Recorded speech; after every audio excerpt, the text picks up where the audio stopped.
are you going? What do you want?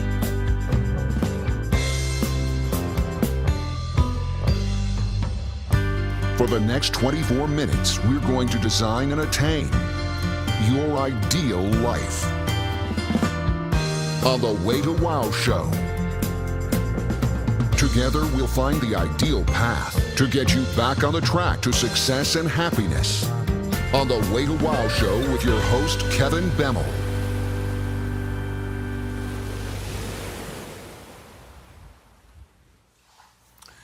This week on the Way to Wow, it's going to be a special episode. Has nothing to do with Blossom, though. My daughter is going to join me and help me understand the fascination she has for online video games, which, frankly, I just don't get. And it's been a point of contention for us for quite a number of years now. We're going to see if we can lower the boiling point a little bit. But first, Christine Bocchino is going to mix up something special for me so that maybe I can take it a little bit easier on my daughter.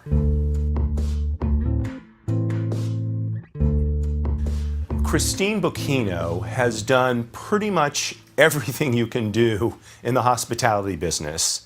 She's been a beverage director, a general manager, a sommelier, a consultant, a writer, a restaurant owner, both in the United States and in Europe. If there's something else she could have done, you're gonna have to write into the show and tell me what it is, because you've literally done it all.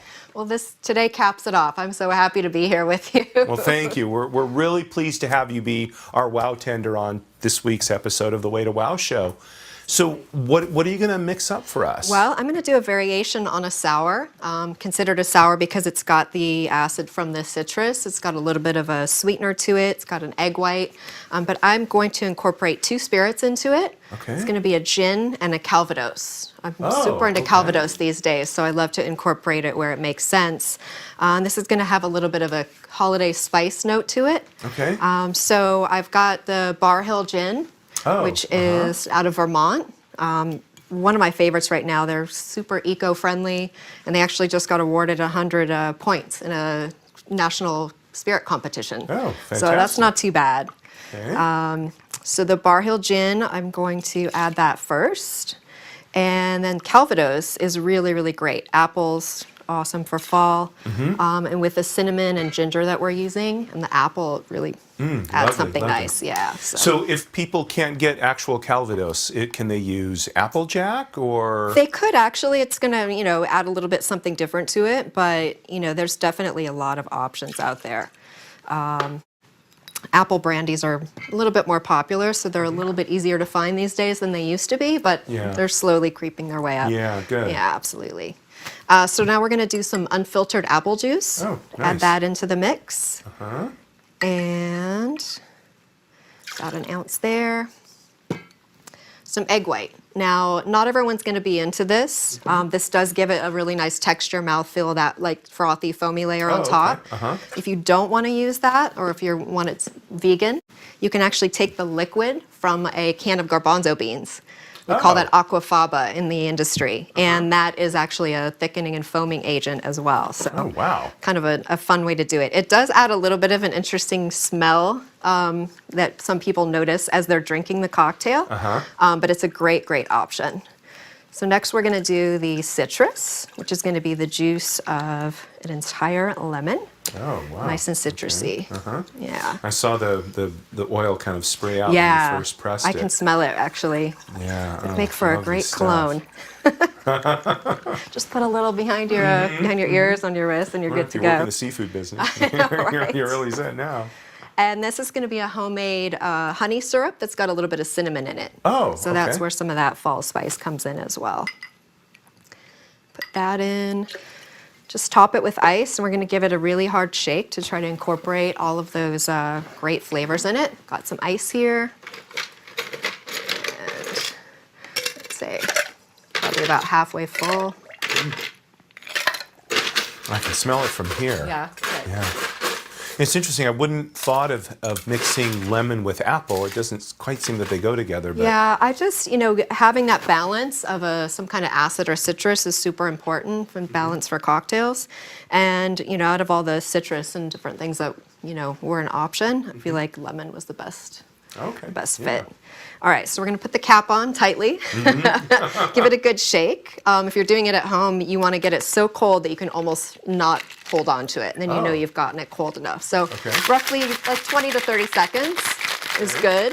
You'll see the shaker start to do its thing. Yeah. And anytime you're incorporating egg white, you want to shake it a little bit longer just to get that foaminess to it. So we've got these beautiful coupes, which are great for this cocktail as well. My pride and joy. Yeah, absolutely. I know, I can't tell which color I like better. Yeah, they're come. Both I have gorgeous. them in five or six different colors. I have a dozen of them. Yeah, they look vintage. I'm not sure if they are. But They're actually not, but I thought they were. Yeah. I mean, they're about about 30 years old now. But so maybe that is vintage. But I don't think vintage in the way we mean it. That makes me vintage. Yeah, well, that makes me double vintage. So. All right. So a couple drinks here, and you'll see it'll can kind of see it frothing a separate. little bit. Yeah, it kind of does it on its own. And then you can do candied ginger on the edge of it if you want. I usually will just do a cinnamon stick. I'll give you that. All right, well, I'm going to taste this right now. Thank you. Make it so full that you have to take a sip right away or you'll spill it. So that's... Oh, this is just the cinnamon and everything goes together so well. Yeah, and ideally you smell the cinnamon as you're taking a sip of it as well. Bar Hill's got a tiny touch of honey in it, and that's why I did honey syrup instead of a regular simple syrup. They're super eco-friendly. They have a whole philosophy of helping save the bee population, which is great. So My wife is really into that herself. So. Yeah, absolutely. Awesome. Well, my guest is my daughter, so she's not into cocktails quite yet. We're working on it, but definitely. But this will get me ready to confront video games. Good. Maybe you take two. I may make for a more interesting interview. No, absolutely. Well, Thank you so much. I'm so glad you Christine. like it. Thanks for having me.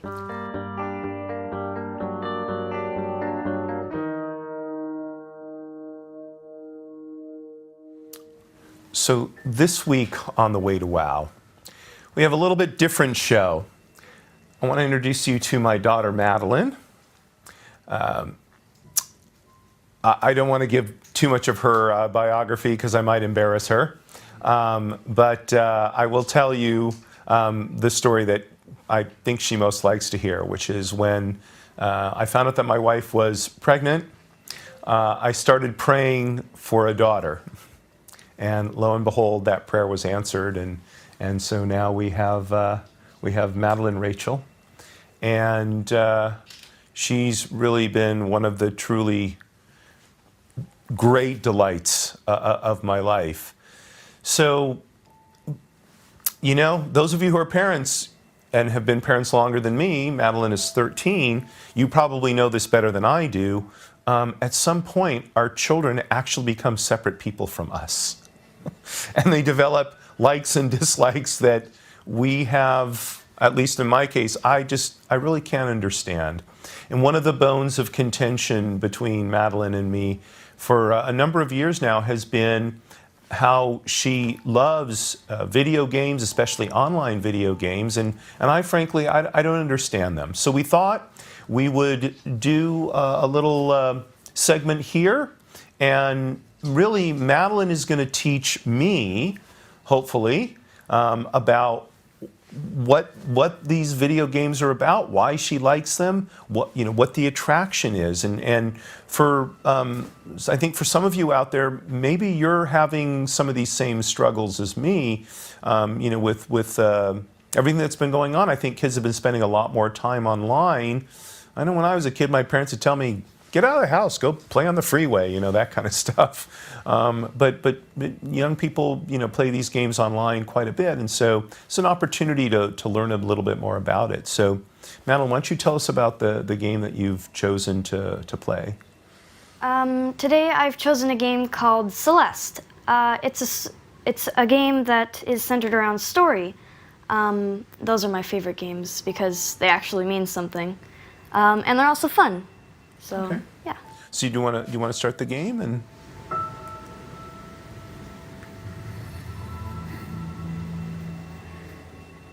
Okay, why don't you keep going?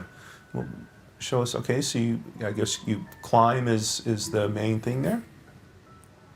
I'm going to read the dialogue. Should I read the dialogue? No, the camera will catch it, but it's spelling your name wrong. Interestingly enough, but that's okay. The character in the game is named Madeleine. Oh, okay. This is the default name. Okay. And it's asking questions. Why are you so nervous and this sort of thing? Madeleine is talking to herself at the moment. Oh, okay. This is the game. You move around with the arrow keys. How do you jump? There you go. Oh. Okay. The music's so soothing, I'd be asleep. So she almost got killed there? Are these blocks of ice or something? Oh dear. I died. Oops. I guess you don't want to do that, huh? Keep dying.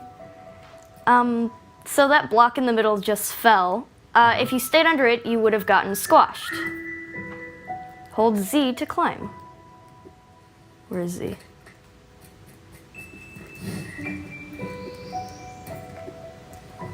Oh, I keep pressing.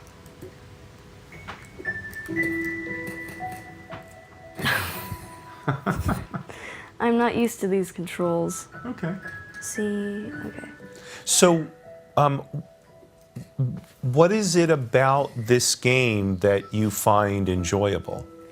I like the relaxing, well, the beginning is relaxing anyway. I like the music and the look of it, but I like the story most of all because some video games tell happy stories, others tell sad ones.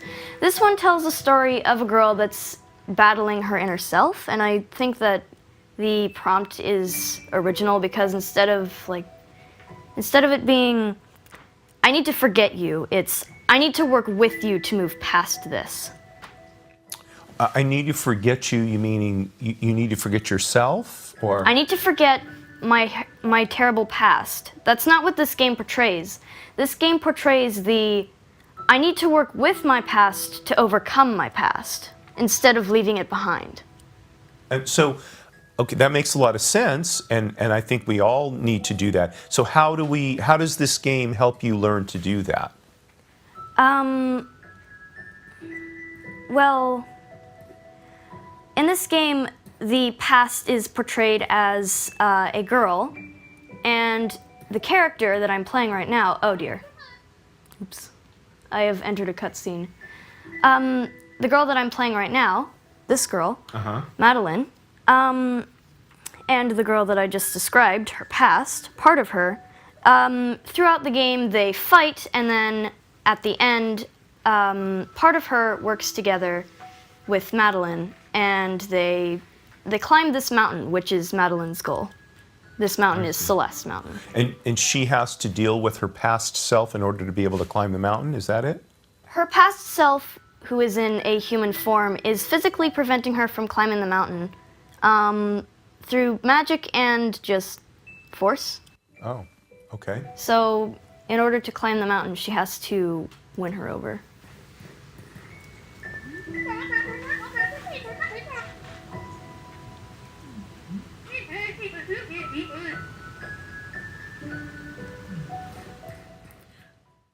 And so I guess people at period.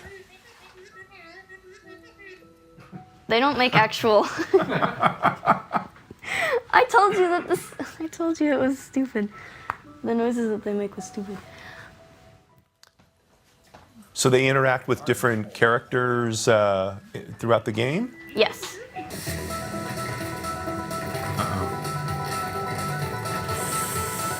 So now it's getting more exciting. Ooh, oops.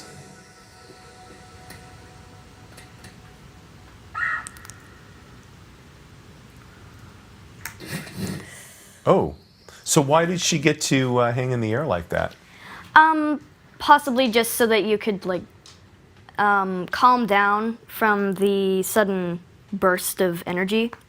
It's not what's called canon. It's not correct. It didn't actually happen. Oh, I see. Okay. So what kind of things do you feel like you learn from playing these games? With some games, I don't exactly learn things like skills, but I do get ideas for things in a creative setting. And in games like these, I learn to better understand myself. So, would you share something that you've learned about yourself from, playing one of these games recently? Has there been anything? I've learned that to overcome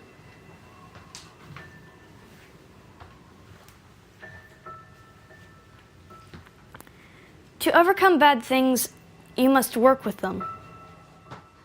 When you choose to play a video game as opposed to other things that you can spend your time on, why are you choosing a video game versus, say, reading a book or something like that?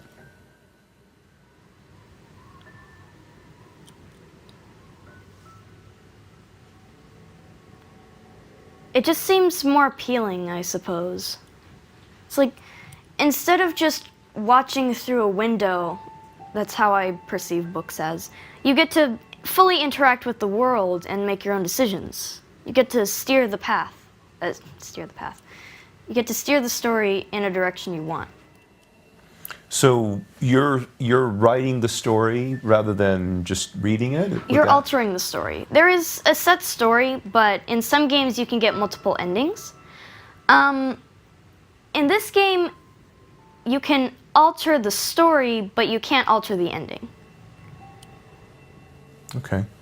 And do you feel that there are some problems or any problems with video games?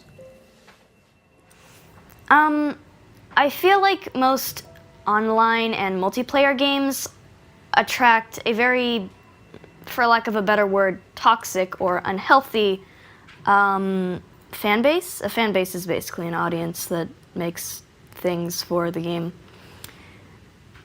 Those fan bases usually consist of people who are very immature for their age, and because they're immature, they infect the fan base so that anybody who joins kind of gets wrapped up in this whole argument, I suppose. So they create a kind of a negative environment? Yes, multiplayer games and online games aren't really for children. They're for adults who can take this constant, I am right, you are wrong, and there is nothing you can do to change my mind because I am right. So the interaction is not very pleasant, it sounds like. Do you think that your interest in video games sometimes makes it more difficult for you to get your schoolwork done or do the other things that you have to do? Does it sometimes get in the way of these other things, or? When I was younger, I used to prioritize video games a lot to the point of it becoming an addiction. I'm still working past that, but as I grow older, I've been setting more boundaries for myself because I understand that it's important to prioritize other things. And video games are just a fun pastime that can sometimes teach you things. So for parents out there who have a child that they think maybe is neglecting their schoolwork or something like that, what would you suggest to those parents in terms of what they can do to help their children maybe achieve better balance between things like schoolwork or family responsibilities and the time they play video games? Well, as much as I dislike it, bribery usually works. It's not my first choice, though. If I were being completely honest, if your child hasn't gotten too wrapped up in the addictive cycle that is video games, I don't know why I did air quotes, then you should probably start limiting their screen time, but not in a traditional sense. When they get home from school, you should tell them that they can only start playing video games or going on the internet after they've completed their homework and schoolwork. And do you think that'll work in most cases, or do you think In my case. it worked in your case? It did. Oh, okay. I mean, I kind of did it for myself. Yeah, well, that's what I was going to say, because I didn't perceive setting those limits, frankly, worked very well, and I basically came down to hoping that at some point you would limit yourself. If I'm being perfectly honest, it's more of a two-way street. You can't force your child to comply with these rules. So it would be best if you, I guess the word I'm looking for is let them down easy, maybe? Or maybe negotiate a solution, or? Negotiate a solution, or slowly adjust them to the idea I just gave you. Don't just enforce it right away, just slowly let it sink in. Make it a habit, I guess. Okay. And the last thing is, this is kind of bringing us full circle. Are there video games that you think are better for young people, children to play, and maybe others that they shouldn't at all be playing? Or how do you look at the overall realm? Yes, definitely. Games like storytelling games like Celeste and Hollow Knight are ideal for children because they don't have other human interaction. And if you get them educational games, depending on their age, it'll educate them on stuff, on things. And you brought a thing for our collage, right? Mm-hmm. So what is this that you brought us? This is an action figure from a game series called Splatoon. Splatoon, while it is a multiplayer game, you do not come in contact with anyone, and it's purely just gameplay with other people, and it's not communication with other people. So this was, Splatoon would be the one game that is the exception to the multiplayer games are bad for kids rule, I guess. Okay. Do you want to put it up there someplace?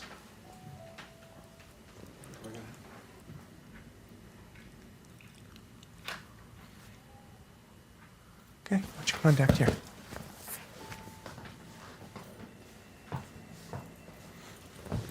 Well, so you should know, I found this very helpful. You have a much more sophisticated understanding of video games than I thought, certainly. Maybe Mommy knows this, but I sure didn't. And I think it was good. We probably should talk like this more often, and in justice to you, I should probably just ask you some questions and then just listen to the answers, because it actually reduced my anxiety level about you playing video games a little bit. So I can see how these could be actually useful in with some of the challenges that you have. So thank you. I appreciate it. You're welcome. You want to give me a hug?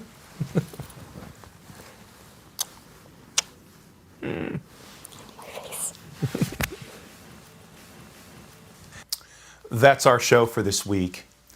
I hope you enjoyed the session with my daughter. I know I learned a tremendous amount, and I think her advice is really apt.